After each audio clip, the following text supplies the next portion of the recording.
saya itu bisa bertemu dengan Tuhan Yesus. Sebelumnya saya mau menceritakan latar belakang saya dulu. Saya dilahirkan dari keluarga Muslim, tapi Muslimnya bukan Muslim yang begitu taat, ya sedang-sedang. Ibu saya sinden, bapak saya juga seniman, lalu nenek saya itu dukun beranak melahirkan, lalu kakak saya yang dari bujang itu sudah menjadi paranormal. Kakak pertama saya laki-laki. Nah, dulu saya masih kecil, itu sekitar umur berapa ya, kelas 5 SD lah. Kelas 5 SD itu orang tua saya pisah, bercerai. Nah, ibu saya nikah lagi dengan orang lain, bapak saya tetap sendiri. Saya tidak mau ikut ibu ataupun bapak, saya ikut nenek sampai lulus SD. Begitu lulus SD, saya sekolah SMP. Seperti hari-hari orang Muslim umumnya, Muslim umumnya ya ngaji, ya sholat, ya apa seperti itu. Tapi kalau bapak saya itu tidak mengajarkan sholat, tidak. Tapi saya cari sendiri sama kakak saya perempuan, itu mencari sendiri, pergi ke musola seperti itu, karena yang terdekat dari rumah itu musola. Jadi masih kecil-kecil gitu pergi ke musola, ya ikut-ikut belajar ngaji, belajar sholat seperti itu. Ya bisa, cuman ya namanya anak kecil ya bisanya ya bisa aja kayak gitu kan. Lalu setelah saya pindah ke tempat bapak saya sekolah SMP, di situ saya sudah mulai sudah agak mengerti lah sedikit-sedikit ngaji itu, sudah sampai Al-Quran. Lalu kelas 2 itu saya mulai ada pertanyaan-pertanyaan. Saya sudah hatam 2 kali waktu itu, sudah hatam 2 kali di Al-Quran. Saya tanya sama bapak saya mau ikut sekolah yang di madrasah situ, saya bilang kayak gitu. Lah kenapa, katanya kan karena di situ bisa ada arti dari Al-Quran. Aku kepingin belajar arti dari Al-Quran itu apa. Saya bilang seperti itu. Bapak saya bilang silahkan, dibolehkan, tetapi jangan terlalu dalam, nanti kamu ndak stres. Kamu nanti ndak, ya intinya jangan terlalu dalam begitu. Saya bilang oke. Terus saya seperti biasa berjalan seperti biasa, pelajaran demi pelajaran saya lalui. Tibalah waktu itu saya ada pertanyaan yang agak mengganjal, agak kurang enak di hati lah seperti itu, tentang waktu itu dibilangnya orang nikah kalau ada masalah itu boleh bercerai seperti itu, tetapi sebenarnya itu dibenci Allah, begitu kan. Lah saya kan ya di situ ada pertanyaan, boleh cerai tapi dibenci Allah loh, kok iso kayak gituin, kenapa, saya bilang kan. Lah terus di situ ada bisa jawab, intinya jawabannya ya tapi nggak masuk lah, nggak enak di hati. Saya ya udahlah, oke lah, karena masih kecil. Lalu hari kemudian juga saya masih bertanya lagi, nah kalau seumpamanya suami istri, nah kalau seumpamanya KDRT seperti itu, kalau KDRT lah nanti gimana ya, pokoknya intinya boleh cerai tapi dibenci Allah, dibilang gitu. Lah ya saya terus cetuk tanya lagi, lah kalau dibenci Allah itu apa enggak masuk neraka, saya bilang kayak gitu kan. Kamu itu loh, jawabannya yang terakhir karena memang mungkin terlalu saya terlalu cerewet, akhirnya jawabannya seperti, kamu tuh loh perempuan, kamu tuh kalau mau masuk surga nantinya ya kamu yang penting ikut laki-laki, maksudnya ikut suami kamu, seperti apapun kamu manut. Ya saya ngeyel, setelah ngeyel di situ saya dimarah-marah, dari marah-marah itu saya ngomong sama bapakku, kalau tadi aku ribut, aku tanya gini gitu nggak ini, akhirnya bapak bilang nggak usah berangkat lagi. Akhirnya oke lah, nggak berangkat, ya saya cuma belajar sendiri di rumah, baca Al-Quran sendiri seperti itu, tetapi nggak lagi ngertiin lagi, takut nanti nggak salah seperti itu kan, takut nanti nggak salah. Nah di situ lulus SMP karena memang saya mau ngelanjutin sekolah itu nggak ada biaya, anaknya terlalu banyak, jadi saya kerja di umur 15 tahun. Di umur 15 tahun itu saya udah pergi kerja ke luar kota, ya kerja apa aja, seperti itu. Sampailah sekitar, kalau teman-teman saya itu umur segitu banyak yang sudah pada nikah. Saya sampai umur 18 tahun itu saya belum nikah, ya pernah lah pacaran sekali tapi nggak lagi, cuman sekitar 4 bulan tapi nggak mau lagi pacaran. Lalu 18 tahun itu pas waktu saya pulang dari kerja, bapak saya bilang, kamu sudah termasuk dewasa, teman-teman kamu sudah pada nikah, kapan kamu nikah, katanya kan, nanti kamu nggak dibilang perawan tua seperti itu, nah nggak baik katanya kan. Akhirnya dari situ saya doa, saya sholat, saya doa, saya bilang, aku nggak mau pacaran, kalaupun siapapun nanti yang mau dengan saya, dia berani nembung saya, ngelamar saya langsung nembung sama orang tua saya terima. Saya mau siapapun itu, yang penting satu masih bujang dan orang baik-baik, saya bilang kayak gitu. Nah, benar itu di umur 18, nggak lama dari situ umur 19 saya ketemu sama orang itu, yaitu suami saya. Dia begitu kenal, ngomong senang, dan aku tantang seperti itu, dia langsung berani ngomong sama orang tua, dan sebulan kemudian dari kenal saya nikah. Jadi cuma 1 bulan perkenalan lalu kami nikah, seperti itu. Nah, di perjalanan di saat kami nikah, kami kan sama-sama muslim ya, kami sama-sama muslim. Di perjalanan itu ya namanya orang nggak tanpa pacaran tuh ya kaget pastinya, ya nggak tahu sifat latar belakang seperti apa itu, belum tahu sama sekali, taunya cuman ini orang tua saya, ini kakak saya, ini adik saya, seperti itu doang. Untuk yang lain-lain sifat segala macam belum tahu. Nah, begitu mengancik, saya udah langsung hamil ya, langsung hamil di bulan kedua saya nikah, udah nikah itu saya langsung hamil. Begitu saya hamil pertama saya biasa aja, kedua saya bisa, maksudnya bulan kedua setelah bulan keempat itu mulai agak gesekan keluarga itu kuat banget, karena di mertua itu alirannya agak keras sedikit, untuk muslim yang agak keras sedikit. Saya sih ya anggap aja agak keras kayak gitu, karena berbeda banget dengan yang kami lembut seperti itu kan. Kami tidak selalu dengan kata-kata keras, jarang sekali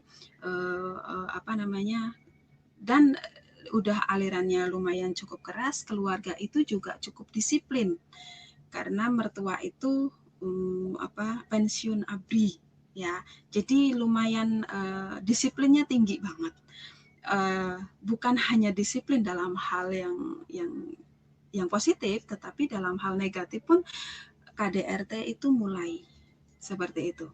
Begitu KDRT mulai dan keluarga besar yang pihak suami itu benar-benar tiap hari berantem itu hari-hari seperti itu. Jadi saya merasa nggak nyaman.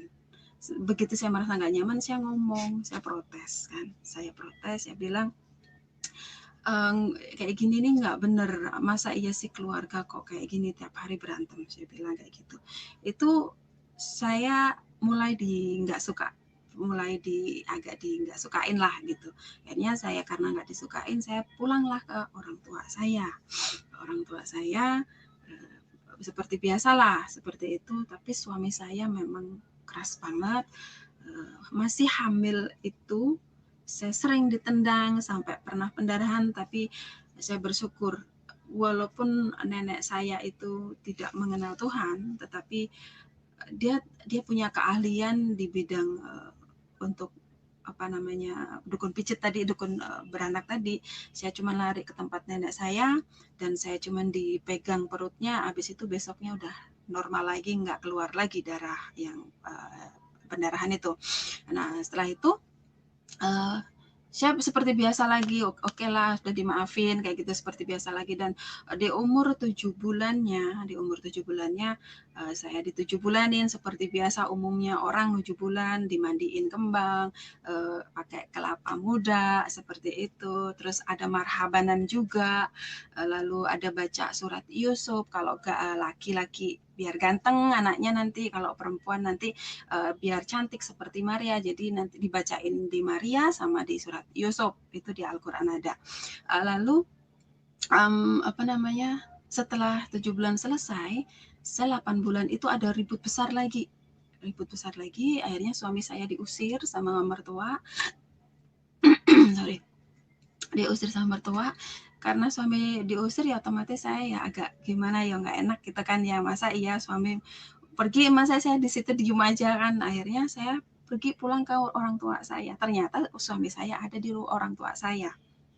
Begitu. Nah, di situ mulai ada sebulan lagi, di situ udah umur 8 bulan lebih sedikit, hampir mau ngelahirin. Berantem lagi sampai saya ditendang lagi perut saya jatuh dari ranjang. Itu benar-benar gelundung. Itu dengan perut besar umur 8 bulan lebih. Seperti itu. Dari situ orang tua marah-marah ya, sampai bilang pokoknya kamu kalau kayak gitu terus nanti begitu lahir udah kamu cerai aja. Seperti itu, kamu keterlaluan banget, dibilang kayak gitu. Kamu nggak ngeliat istri kamu hamil, apalah bla bla segala macam. Saya cuma nangis. Akhirnya saya berangkat ke dokter juga. Saya berangkat ke dokter untuk ngecek semuanya karena kan belum wayahnya melahirkan, takutnya nanti ada apa-apa. Kata dokter nggak ada apa-apa. Jadi saya kembali lagi, saya cuma dikasih vitamin saja sampai mau ngelahirin. Nah, begitu ngelahirin ya oke lah, nggak masalah, dengan lahir dengan sehat, dan puji Tuhan anak saya normal, tidak ada masalah apapun, walaupun sering pendarahan di umur 4 bulan waktu kandungan sampai 8 bulan juga jatuh. Puji Tuhan anak saya sehat, tidak kurang suatu apapun. Lalu di perjalanan saya pindah lagi ke mertua lagi, karena memang belum punya rumah sendiri, jadi masih sana sini. Di tempat mertua saya bikin di pekarangan mertua, saya bikin gubuk sendiri. Di situ saya belajar untuk mandiri, belajar untuk berdikari sendiri seperti itu. Nah, di situ baru umur 3 bulan saya masuk rumah itu ya, gubuk itu. Nah, suami kerasnya tambah lagi.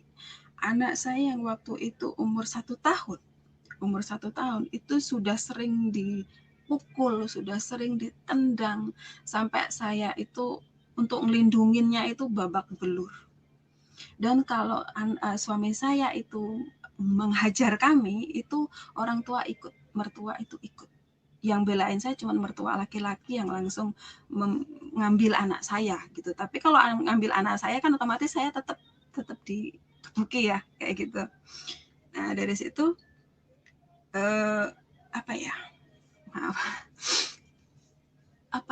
intinya saya nggak kuat ya, nggak kuat. Lalu mertua itu semakin nggak suka sama saya, yang perempuan terutama. Kalau yang laki nggak ada masalah, yang perempuan semakin nggak suka karena apa-apa saya dibela sama mertua laki-laki, karena memang dilihat saya nggak pernah melawan seperti itu. Nah, di situ ibu mertua semakin bikin fitnah kayak gitu. Nah, di situ saya cuma bilang kalau saya di sini terus saya nggak akan bisa berubah. Tapi aku harus gimana? Saya masih punya anak kecil yang masih butuh disusuin seperti itu, karena waktu itu umur 1 tahun. Lalu ada karena memang kecilnya aku itu umur 3 tahun itu indigo ya, kata mama saya dari umur 3 tahun itu sudah bisa melihat sesuatu, tetapi karena itu masih bahaya saya ditutup seperti itu. Kalau dukun itu bisa seperti itu, dia bisa nutup penglihatan itu.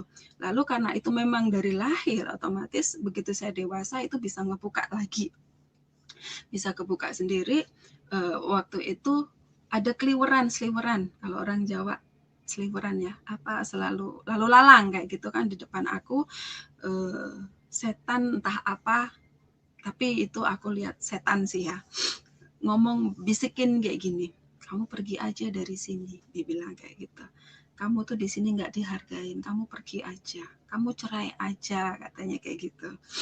Lah, otomatis kan saya nggak mau ya, nggak mau, anak saya masih kecil, kamu jangan mempengaruhi saya, kamu setan, saya bilang kayak gitu.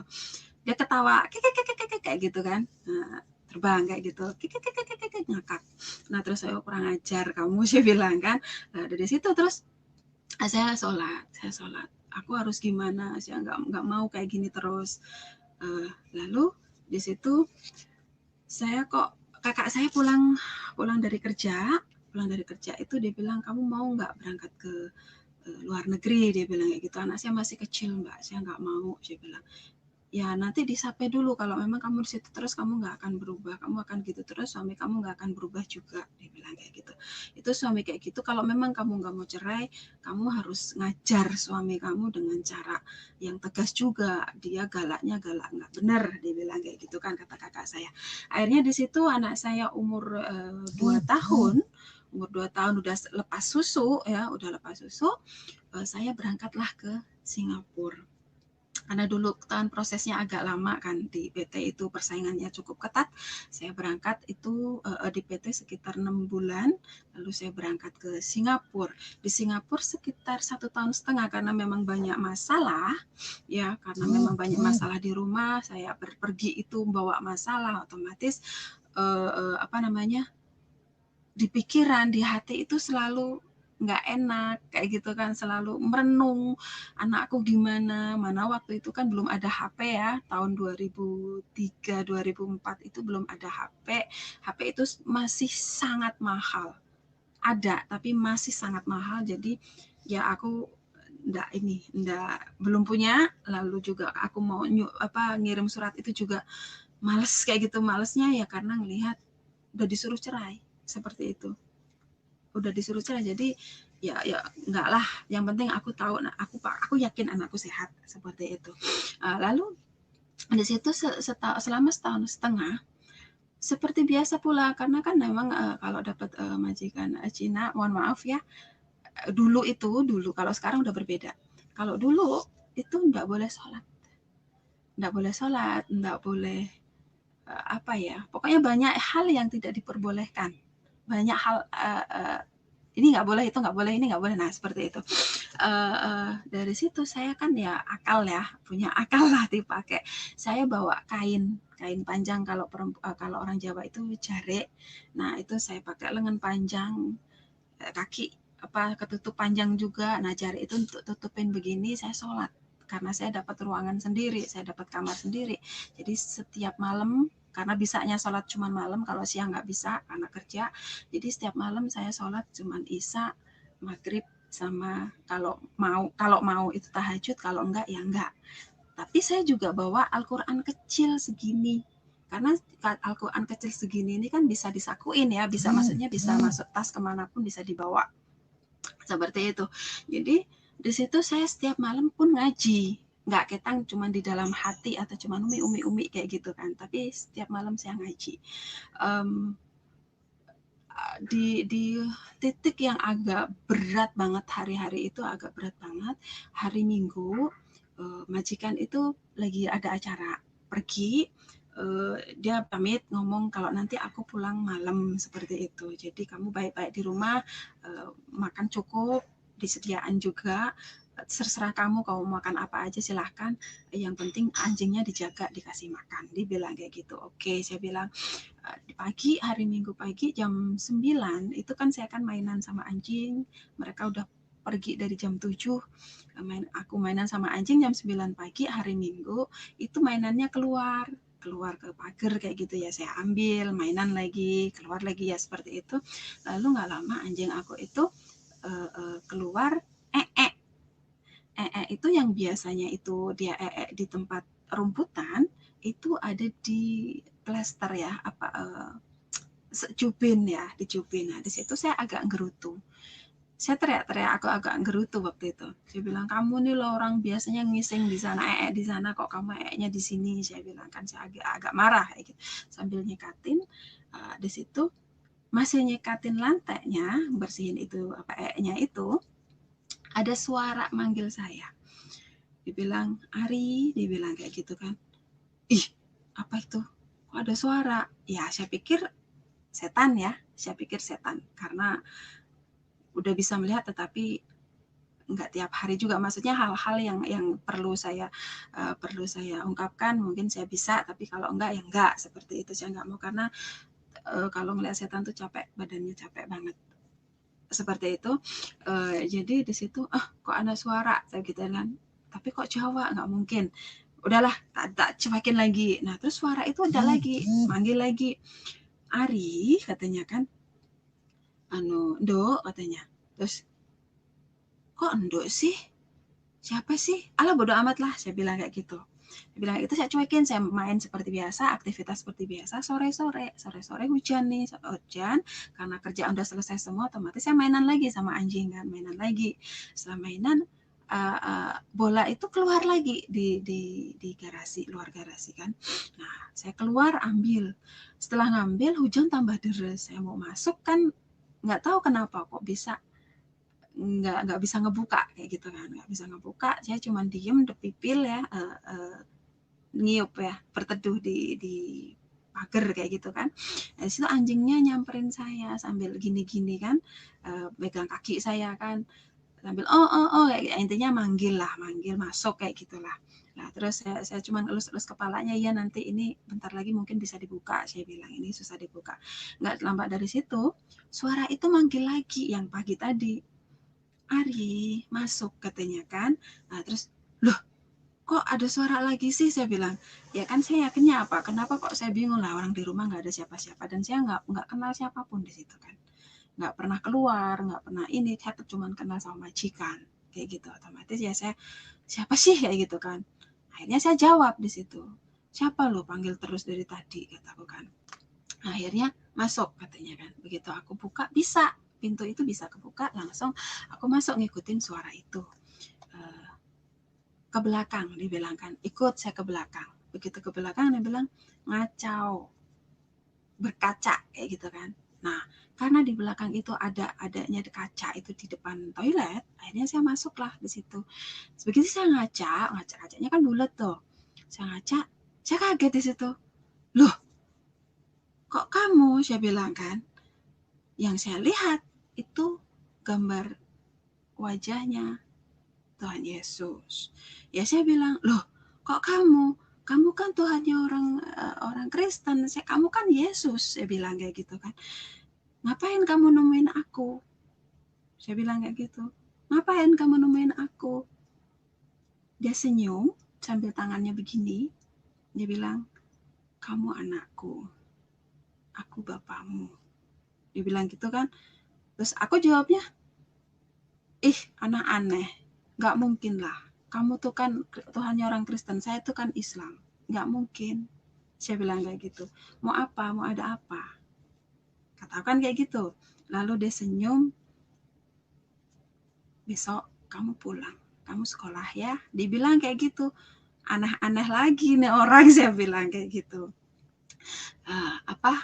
Dari situ saya dari begini tersenyum, terus lama-lama hilang dan kembali ke wajah saya. Saya bilang, aneh loh nih orang. Lah wong Tuhannya orang Kristen kok nemuin saya. Lah wong saya ini apa ya? Lah harusnya kan orang apa ya? Yang ketemu saya, yang nemuin saya harusnya kan Muhammad kah, atau leluhur yang lain kah, kayak gitu kan. Kan banyak kan leluhur yang lain, yang pendahulu-pendahulu kayak nabi-nabi yang lain. Lah ini kan Yesus, ya nggak mungkin dong. Tapi di situ saya nggak ngerasain takut, karena memang hari-hari ngeliat setan ya. Karena ngeliat hari-hari ngeliat setan, ngeliat itu nggak takut. Dan berbeda gitu loh, berbeda banget. Nah di situ beberapa hari itu saya cuman ngedumel ngomong sendiri, ngomong nggak mungkin. Tapi di sini inget terus, aneh, inilah aneh, itu apa aneh, Yesus nemuin aku, aneh, nggak mungkin, aneh kayak gitu kan, ngomong sendiri. Tapi di sini Di sini tuh ada perbedaan, ada sedikit nyaman kayak gitu. Ya, tapi belum mengerti ya, belum mengerti. Beberapa hari kemudian, waktu itu kan saya sholat, saya cuman ngomongnya doanya gini, saya minta jalan yang lurus, saya nggak mau cerai, saya mau damai. Nah, ini ada apa dengan Yesus dengan nemuin saya? Ini kan nggak mungkin. Saya Muslim, Yesus itu Tuhannya orang Kristen. Kok dia nemuin saya? Kan nggak mungkin. Kayak gitu. Ada apa dengan, sedangkan saya ini nggak tahu tentang Kristen, nggak tahu tentang apa, nggak ngerti. Setahu saya suruh sholat ya sholat, saya ngaji ya tiap hari ngaji, nggak ketang delik-delik, kayak gitu kan.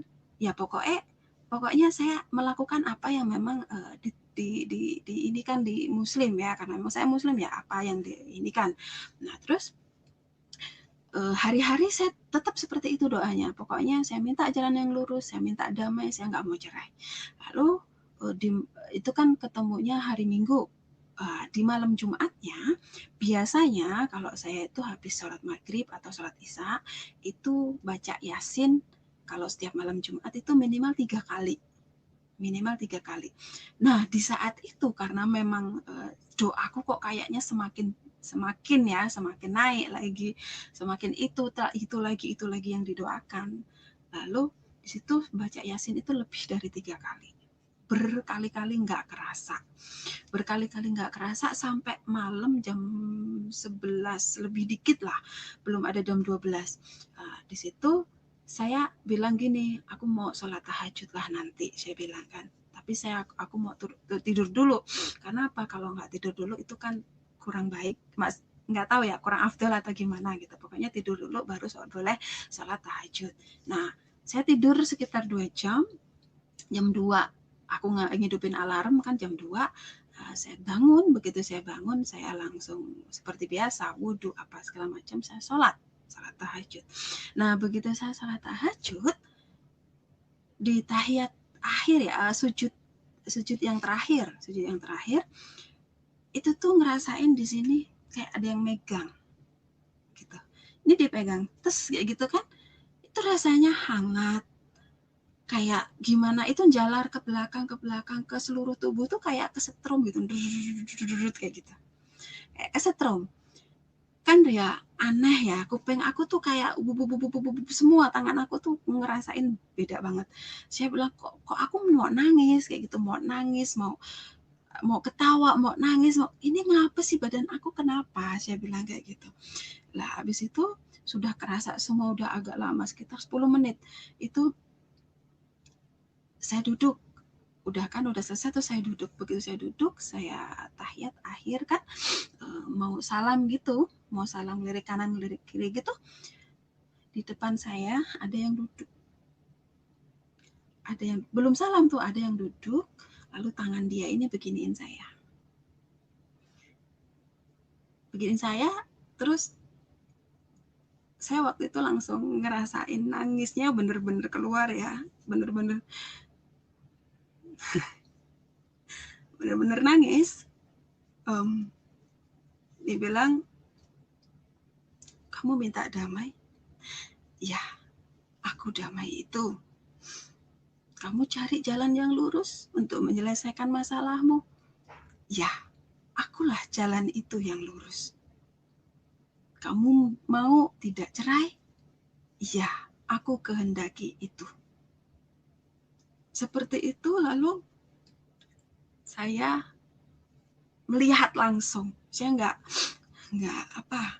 nggak berani nunduk lagi karena ini sudah kayak udah nggak bisa ngomong apa-apa. Saya ngelihat langsung ini mahkota duri, di sini darah bercucuran, seger banget,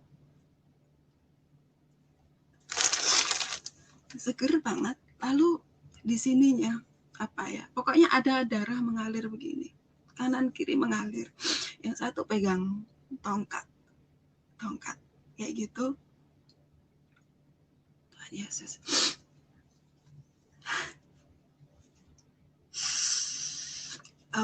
Di situ dia bilang, aku anak, kamu anakku, aku bapakmu.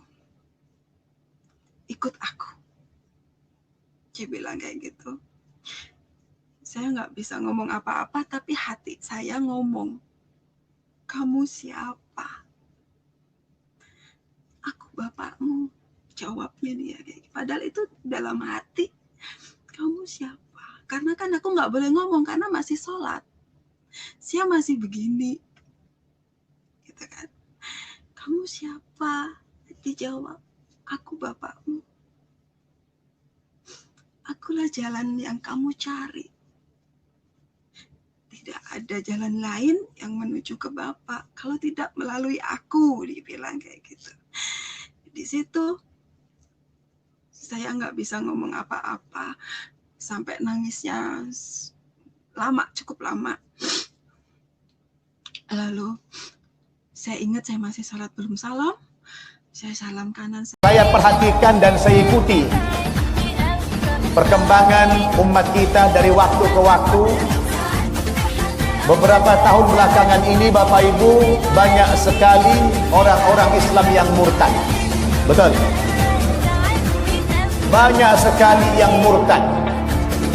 Bukan hanya dari kalangan orang-orang yang awam, bukan hanya dari kalangan orang-orang yang miskin, bahkan sampai kepada kalangan yang intelektual, orang-orang yang berada secara ekonomi. Sekarang terjadi fenomena pemurtadan.